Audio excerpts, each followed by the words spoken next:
আসসালামু আলাইকুম রহমতুল্লাহ। আশা করি সকলেই ভালো আছেন। তো আমি আল্লাহ রহমতে আপনাদের দোয়ায় ভালো আছি। তারপরে ভালো নাই কেন?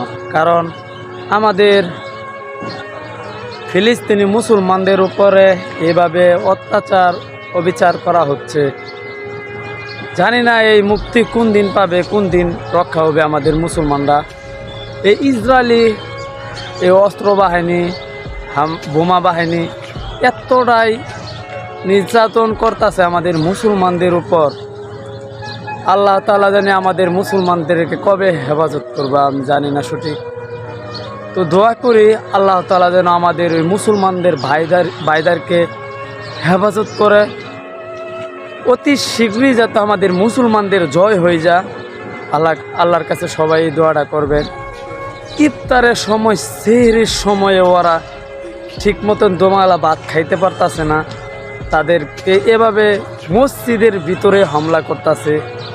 আল্লাহ তুমি আমাদেরকে মুসলমান আমাদের ভাইদেরকে হেফাজত করে। আল্লাহ তুমি ছাড়া তো কেউ নাই রক্ষা করার মতন।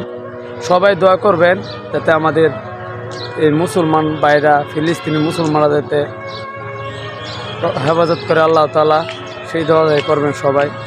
আসলে চাইলেই আমরা সেখানে যেয়ে প্রতিবাদ করতে পারবো না, কিন্তু আমরা তো নিন্দা জানাতে পারবো। আমরা তো মুসলমানদের ভাইদের জন্য আমরা দোয়া করতে পারবো। সবাই মুসলমান ভাইদের জন্য দোয়া করবেন, আল্লাহ যাতে তাদেরকে হেফাজত করে এবং অতি শীঘ্রই ওদের জয় হয়। আল্লাহ তার কাছে এই দোয়াটা সবাই করবেন। তো ভালো থাকবেন, সুস্থ থাকবেন। আসসালামু আলাইকুম।